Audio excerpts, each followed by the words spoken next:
feel low, you can still go. Even when you feel slow, you can still go. Even when there's no hope, you can still go. I never answer to no, man, I still go. Go, go, go, go, go, go, go, go. Brian Giles was Brian Giles MTG. And we're back with more Mystery 2 Booster 2 spoilers.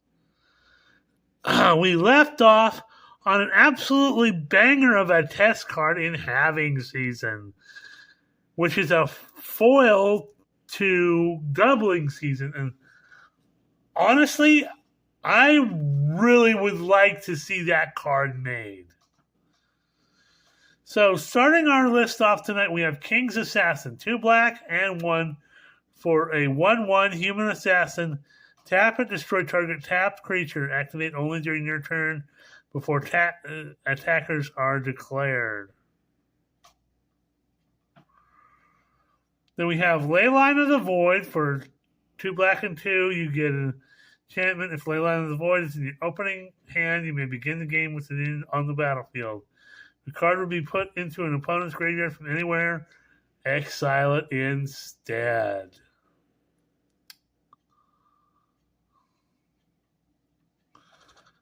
We have Lich's Dual Mastery, which we went over in a previous video. Then we have Lightning Elemental.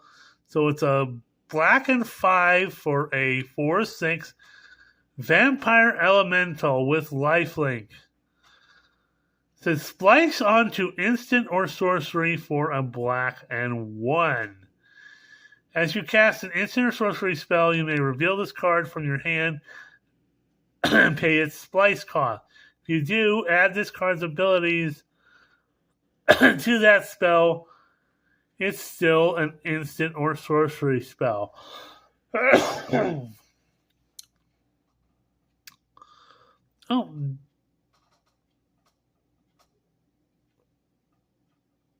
That's interesting. So that sounds like an interesting ability that, again, they were trying to maybe, test out to see if it would work. Next up, we have Liliana's Other Contract. It's a dual face card. So the front face is a black and 4 for an enchantment that reads, when Liliana's Other Contract enters the battlefield, you draw 3 cards and you lose 3 life. If you would lose the game, instead exile Liliana's Other Contract, turn it to the battlefield transformed under your control. Liliana's Undead Minion. Legendary Planeswalker U. It has 5 loyalty. You can't lose the game. +1 loyalty. Each opponent loses 1 life. -4 loyalty. Destroy target creature.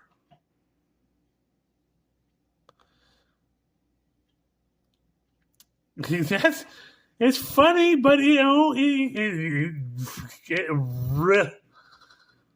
it's a funny card, but it doesn't sound unplayable, but it's a bit of a gag card. And you know what? I don't mind that. Next up, we have Magus of the Chains. Another test card for black and 1. You get a 2/2 human wizard. The player would draw a card except the first one they draw in each of their draw step. That player discards a card instead. The player discards a card this way, they draw a card. If the player doesn't discard a card this way, they mill a card.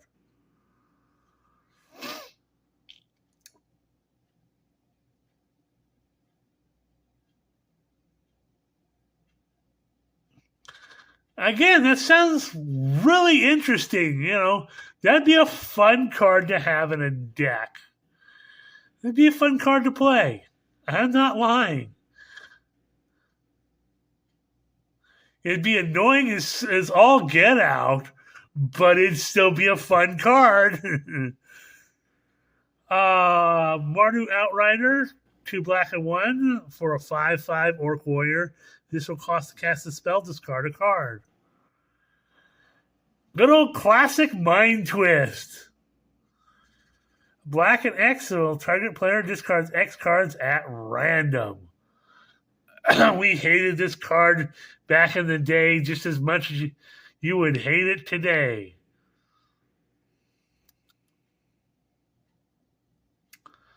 Then we have Mutilate. So 2 black and 2 for a sorcerer that reads, all creatures get -1/-1 till end of turn for each swamp you control. Maha deck, anyone? We went over Audric, a Lunar Marquis, and Pinchy McStingbutt. Good old classic Pitiless Plunderer. So a black and 3 for a 1/4 human pirate. Whenever another creature you control dies, create a treasure token. Pox. Now everybody, when this was in standard, people hated this card. 3 black mana, each player loses a third of their life, then discards a third of the cards in their hand, sacrifices a third of their creatures they control, then sacrifices a third of the lands they control, round up each time. This thing was an absolute menace. Rain of Daggers from my favorite Magic artist, Melissa Benson. Now, if any of you are going to MagicCon and want to send me some, and she's signing cards there, excuse me, I would love to get a Melissa Benson signed card.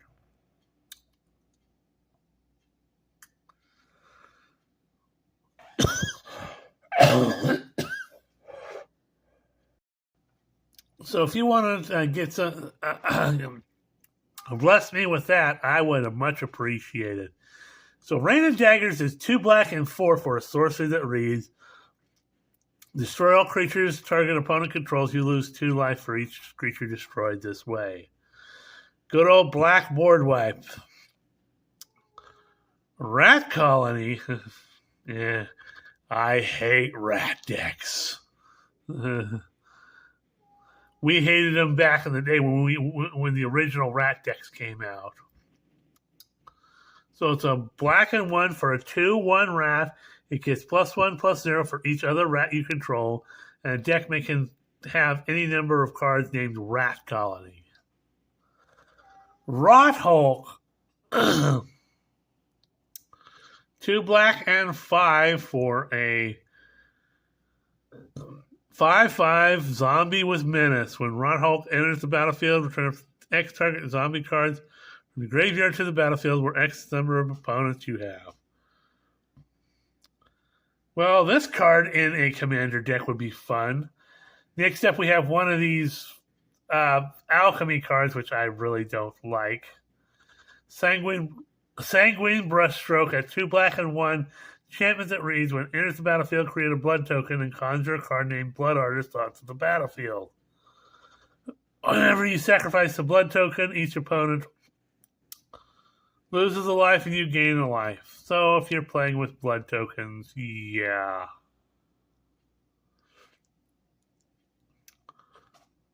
Next up, we have Singer Vampire. So, 2 black and 3 for a 4/4 vampire with flying. Whenever a creature dealt combat damage by Singer Vampire, this turn dies, put a +1/+1 counter on Singer Vampire. We have Snuff Out, so a black and 3 for instant reads. If you control a swamp, you may pay 4 life rather than pay the spell's mana cost. Destroy target non-black creature, it can't be regenerated.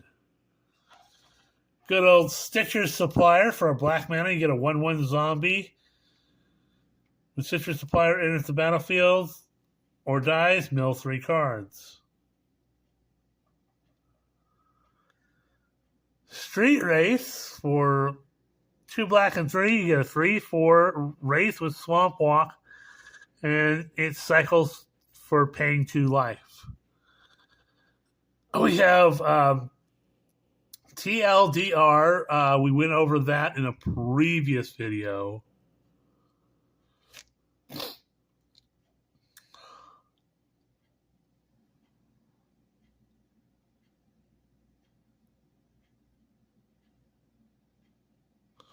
We have Tendrils of Agony, 2 black and 2 for sources that reads, target player loses 2 life and you gain 2 life. Storm. More Storm cards.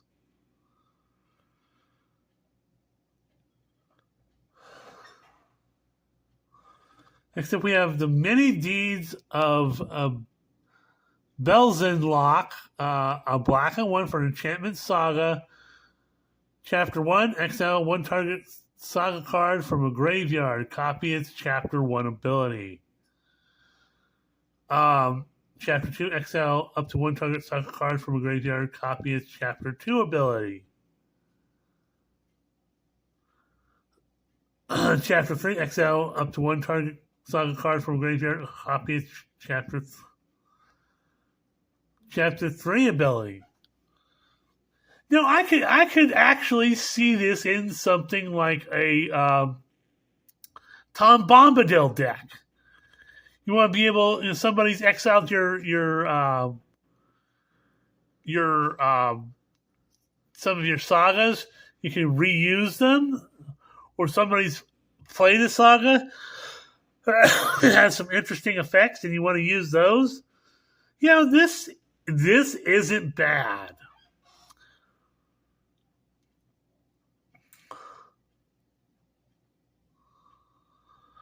Next up, we have Twofer, Keeper of the Full Grip. A black and 1 for a 2/1 legendary human gamer. Whenever a spell you control causes you to gain card advantage, each opponent loses 2 life. You gain a card advantage each time a spell you control resolves, and you end up having more cards relative to your opponents before that spell resolves. Divination, Annihilation, Wrath of God can all be card advantage. And remember, tokens aren't cards.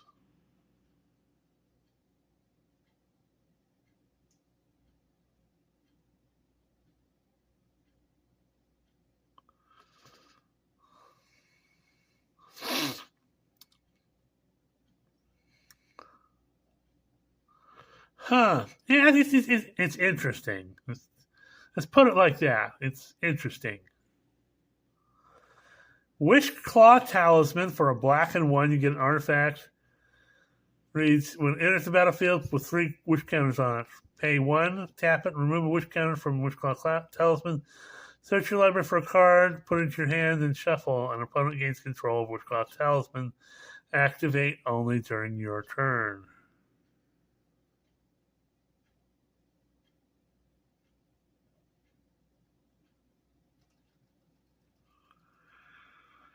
Then we have Worst Fears, a beefy black and 7 for sorcerer reads.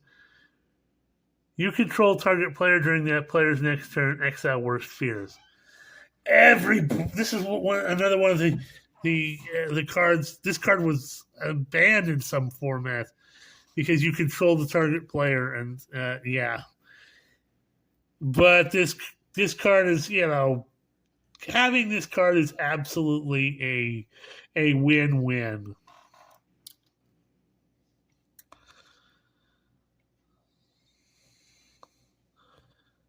Next up, we have another test card in Yawgmoth's Day Planner.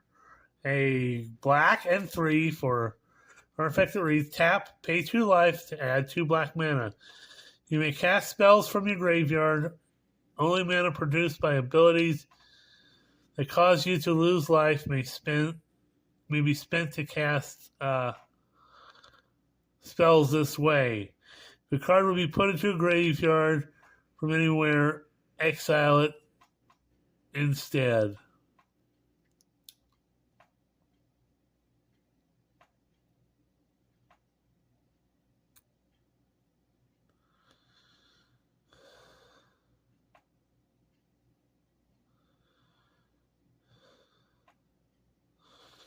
And yeah, that's kind of quirky.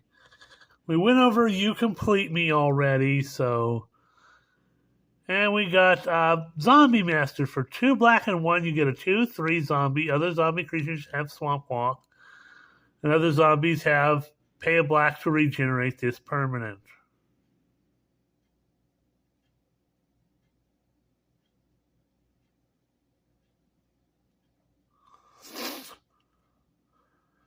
Okay, we have another. We're starting off with some red cards now. We have All-Star Kicker, which is another kind of the athlete cards. I think a lot of people were looking at the upcoming Olympics when we're trying to build a kind of quirky, unset type of athlete type things.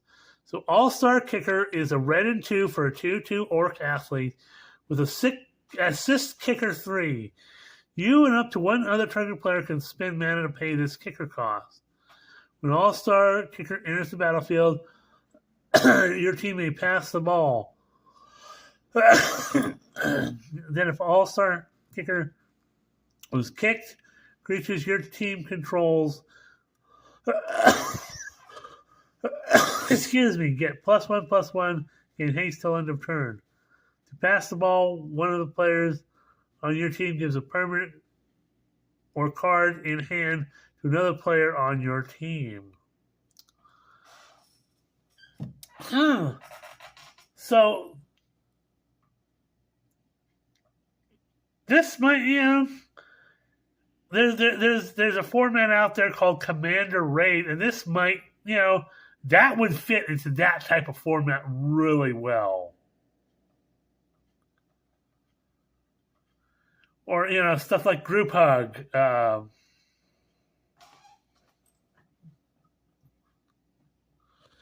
So next up we have Ancient Grudge, a red and 1 for instant that reads.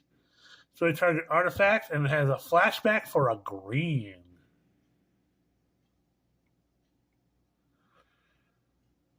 We have Ball Lightning. Good old classic card.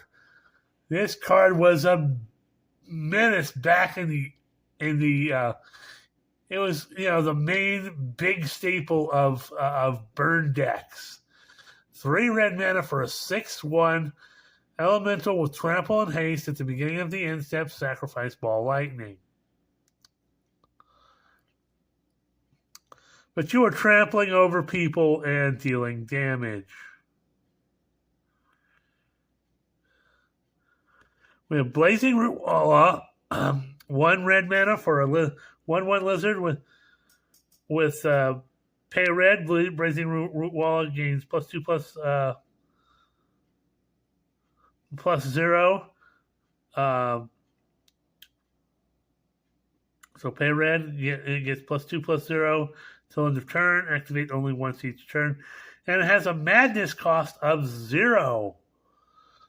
Which means if you discard it, you can pay 0 to put this on the battlefield.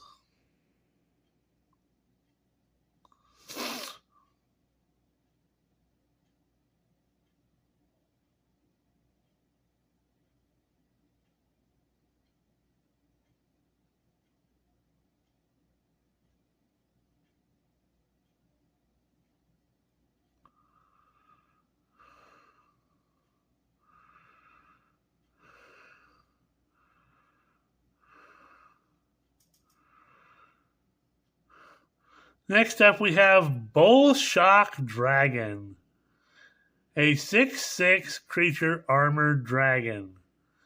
It has double crossed out breaker strike. While attacking, this creature gets +1 and crossed out 1,000 power for each crossed out fire red card in your graveyard. I think this is kind of a goofy take on crossed out cards. But But I think there was another card that we went over that removed crossed out stuff.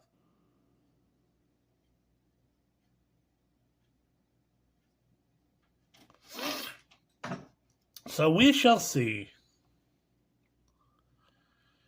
This is another goofy card, but So for red and 5, you get a 6/6 dragon with basically double strike, and gets +1 power for each red card in your graveyard.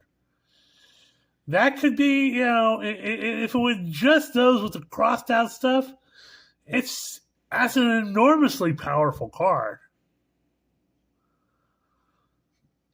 So next up we have Bolt Fire. For a red mana, you get a sorcery that reads, Bolt Fire deals 2 damage to any target. Flash forward for a red and 4. You may cast this card from exile for its flash forward cost and put it into the bottom of your library. That's an interesting ability.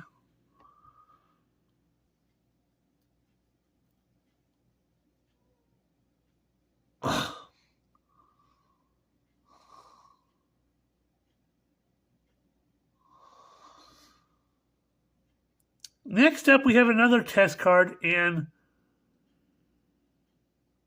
Boulder Jockey with a different mana cost. It's 2 generic, a red, and D. So it's a 4/4 goblin where D is a land drop. You may give up 1 potential land drop this turn to pay for D. Whenever Boulder Jockey attacks, you may pay D. If you do, create a 3/3 colorless construct artifact creature named Boulder. That's tapped and attacking. Sacrifice that token at the beginning of the next end step. That's kind of weird.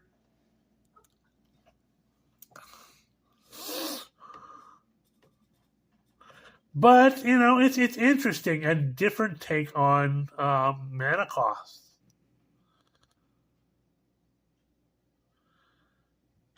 We have Chain Lightning, a red mana for a sorcerer that reads, it deals 3 damage to any target, then that player or that permanent's controller may pay 2 red mana if that player does.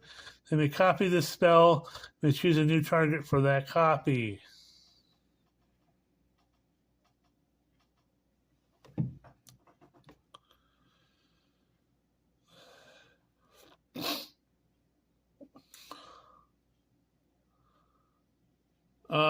Control of the Court, red and 1. Sorcerer reads, draw 4 cards and discard 3 cards at random. Good Old Dragon's Approach, a red and 2 for a sorcerer reads, Dragon's Approach deals 3 damage to each opponent. May exile Dragon's Approach and 4 cards named Dragon's Approach from your graveyard. If you do, search your library for a dragon creature card, put it onto the battlefield, then shuffle. A deck may have any number of cards named Dragon's Approach. Again, a sought-after card for dragon decks. Not unhappy with that. Dragon's Rage Channeler, red mana for 1/1 human shaman. Whenever you cast a non-creature spell, Surveil 1. Has Delirium, as long as there are 4 or more card types among cards in your graveyard. Dragon's Rage Channel gets +2/+2, has flying, and attacks each combat at Fable.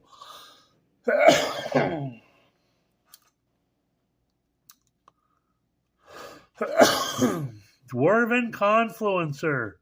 Another test card for a red and 2. You get a 1/1 a dwarf.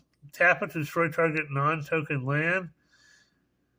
Its control creates a mana confluence token. It's a land with tap to pay 1 life, add 1 mana of any color.